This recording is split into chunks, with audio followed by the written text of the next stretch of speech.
अस्सलाम वालेकुम, good morning वसीब। क्या हाल है मेरे वसीब दा? मैं शान ज़ैनब। साढ़े नाल बड़े ही मोहतरम मेहमान मौजूद हैं। कितने साल ठीक है इन्हां को अल्लाह साईं दी तरफ अपने आप को वफ़ कीते हुए अपनी सोहनी आवाज़ को जिमें इन्होंने डेडिकेट किया है वो सोहनी ज़ात को अल्लाह साईं ने आवाज़ दी इन्होंने पहचान की थी वल सोहने सरबराह जे उस्ताद मिले कि निखार पैदा थी गया वल साला साल इन्होंने अपनी मोहब्बत को प्यारे नबी सल्लल्लाहु अलैहि वसल्लम दे किते जिमें वक्फ रखा है। क्या ही बात है। ये जी हस्तियात साढ़े किते मैं आदि कई वड्डे दर्जे दी हामिल होंदियां इन्हां दी इज्जत इन्हां दा रुतबा इन्हां को देख के इन्हां अखी झुक वेंदियां। ये कमाई होंदी है जो इन्होंने अपनी जिंदगी साथ लोगों तो हासिल की होंदी है। इन्हां दी इज्जत इन्हां दा रुतबा बहुत बुलंद होंदा है। मेरे नाल मौजूद हैं इन टाइम निशात अहमद शाह साकी साहब सनाख्वाह हैं। सर दी हिस्ट्री ये है कि सर ने उमें तो टीचिंग का कोर्स भी कंप्लीट किया लेकिन अपनी जिंदगी को वक्फ किया इन नात ख्वानी नाल सना ख्वानी नाल इन सोहनी ज़ात दे नाल अस्सलाम वालेकुम। वालेकुम अस्सलाम व रहमतुल्लाह। सर क्या हाल है? ठीक अल्लाह ठाक? का करम, आप ठीक हैं जी? जी बिल्कुल ठीक ठाक।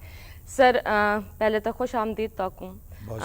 दूजी गल ये है कि बहुत चंगा लगता पे तुस आए वे तो इन सोहने महीने की बाबरकत दियां चाहे वे। बहुत शुक्रिया सर मैं चाहती हाँ थोड़ा अपने बारे दसाओ। अच्छा, सब तो पहले मैं पाकिस्तान टेलीविजन का मशकूर हाँ जिन्होंने मैनू अपने इस प्रोग्राम दे विच मदऊ करके और अपने हवाले नाल भी और इस प्रोग्राम दा जो शेड्यूल है वो मुताबिक गल करन दी जेड़ा वो मौका अता किया सादत अता की है। मैं 1980 तो इस फील्ड विच बकायदा इंटर होया जी नात खाने ते 1985 दे विच मेरी मुलाकात जिहड़ी है वो उस वक्त उन्हां दा बड़ा नाम सी। आलम इस्लाम दे वड्डे नात खां भी हैं और नात गो शायर भी हैं। हज़रत अलहाज मोहम्मद अली ज़हूरी साहब रहमतुल्लाह अलैह उन्हां नाल 1985 तुहाडे शहर मुल्तान ही मुलाकात हुई। पहली दफ़ा मैं उन्होंने सुनिया 7 घंटे उन्होंने नात पढ़ी खड़े माशाअल्लाह और ऐसा दिल रोशन हो गया और पूरी महफिल चो किसी ने बेजारी का इजहार नहीं किया। ये नहीं किया कि बस बहुत ज़्यादा हो गया जाओ सम्मो सुबह काम करना है सुकून मिलता पे उसे। हाँ जी, यानी कि दरमियान उन्होंने कोई 2.5-3 घंटे बाद गल की बई महफिल ख़त्म कर दी है मगर लोगों ने डिमांड की कि नहीं पढ़ो तुसी असी सुनांगे। क्या बात है। तो सुबह फजर की अजान तक ही चली गया जी। मैं पहली दफ़ा किसी ऐसे नात खान सुने जेडे ज़बानी खड़े हो के उस वक्त मौजूदा सहूलत भी साउंड वगैरह दी कोई ना सादा माइक ते ही पढ़ना होंदा है ते मगर उन्होंने दिल च जेड़ी एक ऐसी इश्क वाली गल सी भाई बिल्कुल वो आवाम ते सहर पैदा कर देती माशाअल्लाह और उस बुनियाद ते लोग उन्होंने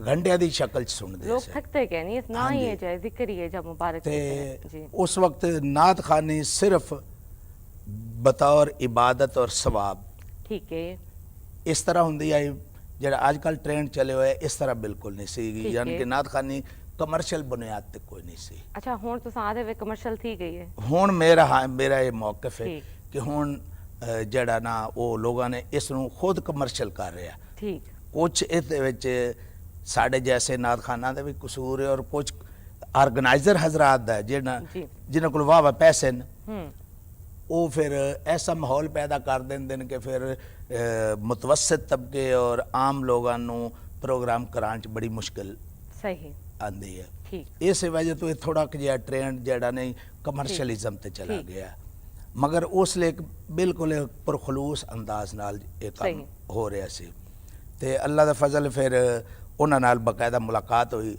राबता होया। फिर मैनू उन्होंने खानेवाल सब तो पहले टाइम दिता 1986 च माशाअल्लाह। उसले इन्ने मसरूफ होंदे 2-2 साल की तारीख उन्होंने कोल कोई नहीं सी होंदी ते 85 च राबता होया ते 86 दे नवंबर च उन्होंने टाइम दिता। ओहो काफी इनके इंतजार किया तो हाँ जी सही ते उस तो लाके 1999 तक आप दे विसाल तक जी ये सिस्टम चलता रहा सही। वो हर साल खानेवाल तशरीफ भी लियांदा है और महफिल भी होंदी रही। हुण भी है साड़ी महफिल बकायदा पिछले साल 50वां प्रोग्राम हो चुका माशाअल्लाह और उस दे विच ओरिजिनल नात जड़ा अंदाज है नात खानी वाला ਉਹ ਪੜ੍ਹਨ ਵਾਲੇ ਮਧੂ ਕੀਤੇ ਵੰਦੇ ਦਾਫ ਵਾਲੇ ਜ਼ਿਕਰ ਵਾਲੇ ਔਰ ਅੱਜ ਕੱਲ ਦਾ ਜੋ ਟ੍ਰੈਂਡ ਚੱਲਿਆ ਉਹ ਉਹਨਾਂ ਤੋਂ ਹਟ ਕੇ ਉਹਨਾਂ ਪ੍ਰੋਗਰਾਮ ਤੋਂ ਹਟ ਹੁੰਦਾ ਕੇ, ਹੈ। ਠੀਕ, ਤੇ ਮਾਸ਼ਾਅੱਲਾ। ਫਿਰ 1988 ਚ ਬਕਾਇਦਾ ਮੈਂ ਉਹਨਾਂ ਦਾ ਸ਼ਾਗਿਰਦ ਹੋ ਗਿਆ। ਸਹੀ। ਸ਼ਾਗਿਰਦ ਹੋਣ ਤੋਂ ਬਾਅਦ ਸਿਸਟਮ ਚੱਲਦਾ ਰਿਹਾ, ਮੈਂ ਹਰ ਜੁਮਰਾਤ ਲਾਹੌਰ ਜਾਂਦਾ ਸੀ ਉਹਨਾਂ ਕੋਲ ਸਿੱਖਣ ਸਹੀ। ਵਾਸਤੇ। ਤੇ 7 ਸਾਲ ਮੈਂ ਮੁਸਲਸਲ ਕੋਈ ਮਾਸ਼ਾਅੱਲਾ। ਜੁਮਾ ਕਿਸੇ ਸ਼ਾਦੀ ਗਮੀ ਚ ਨਹੀਂ ਗੁਜ਼ਾਰਿਆ, ਮੈਂ ਸਹੀ। ਬਕਾਇਦਗੀ ਨਾਲ ਗਿਆ ਜੀ। ਸਹੀ। ਫਿਰ ਉਹਨਾਂ ਨੇ ਮੈਨੂੰ ਫਰੀ ਕਰ ਦਿੱਤਾ ਵੀ ਤੂੰ ਹੁਣ ਹੁਣ ਆਜ਼ਾਦ ਠੀਕ, ਜਿਹਦੇ ਮਰਜ਼ੀ ਠੀਕ। ਪੜ੍ਹ ਵਦਾ। ਸਹੀ। ਲੇਕਿਨ ਉਵੇਂ ਮੈਂ 1980 ਜਲ ਮੈਂ ਇੰਟਰ ਹੋਇਆ ਤੇ 85 ਤੇ ਮੈਂ ਜੀ। ਖਾਨੇਵਾਲ ਤੋਂ ਬਾਹਰ ਮੁਲਤਾਨ, ਲਾਹੌਰ, ਹਰੂਨਾਬਾਦ, ਸਹੀ। ਖੱਬੇ ਸੱਜੇ ਆਣਾ ਜਾਣਾ ਬੈਸੀ ਨਾਤਖਾ ਸ਼ੁਰੂ ਕਰ ਠੀਕ ਦਿੱਤਾ ਹੈ। ਸੀ। ਲੇਕਿਨ ਇੱਕ ਮੇਰੀ ਮੋਹਰ ਜਿਹੜੀ ਹੈ ਉਹ ਮੁਹੰਮਦ ਅਲੀ ਜ਼ੋਹਰੀ ਸਾਹਿਬ ਦੇ ਨਾਮ ਨਾਲ ਹੈ। ਮਾਸ਼ਾਅੱਲਾ। ਪਹਿਲੇ ਸਾਡੇ ਇੱਕ ਉਸਤਾਦ ਹੁੰਦੇ ਹਨ ਖਾਨੇ ਵਾਲੇ ਜੀ। ਮੁਹੰਮਦ ਰਿਆਜ਼ ਕਾਦਰੀ ਜੀ, ਸਾਹਿਬ, ਬਿਲਕੁਲ। ਉਹ ਰੇਡੀਓ ਪਾਕਿਸਤਾਨ ਦੇ ਜੀ ਵੀ ਹਾਂ, ਬਿਲਕੁਲ, ਸਨਾ ਬਿਲਕੁਲ, ਖਾਨਾ ਇਵੇਂ। ਉਹਨਾਂ ਕੋਲ ਵੀ ਮੈਂ ਇਸਤਫਾਦਾ ਕੀਤਾ, ਉਹਨਾਂ ਨੇ ਵੀ ਸ਼ਫਕਤ ਵੱਡੇ ਕੀਤੀ। ਵੱਡੇ ਨਾਂ ਹੈ ਨੇ, ਬਹੁਤ ਵੱਡੇ ਨਾਂ ਹਨ। ਹਾਂਜੀ, ਮਾਸ਼ਾਅੱਲਾ। ਉਸ ਤੋਂ ਬਾਅਦ ਫਿਰ ਕਿਬਲਾ ਜ਼ੋਹਰੀ ਸਾਹਿਬ ਰਹਿਮਤੁल्लाह ਅਲੈਹ ਦਾ ਵਿਸਾਲ ਹੋ ਗਿਆ 1999 11 ਜੀ। ਅਗਸਤ ਨੂੰ। ਫਿਰ ਮੈਨੂੰ ਜ਼ਰੂਰਤ ਫੀਲ ਹੋਈ ਕਿ ਹਲੇ ਵੀ ਮੈਨੂੰ ਰਹਿਨਮਾਈ ਦੀ ਜ਼ਰੂਰਤ ਹੈ। ਫਿਰ ਮੈਂ ਇੱਕ ਪਾਕਿਸਤਾਨ ਦੇ ਵੱਡੇ ਕਵਾਲ ਹਨ ਜੀ ਹਾਂ। ਮੌਲਵੀ ਜ਼ਮੀਰੁਲ ਹਸਨ ਵੇਰਾ ਵਾਲੇ ਉਸਤਾਦ ਹਨ, ਉਹ ਜੀ ਹਾਂ।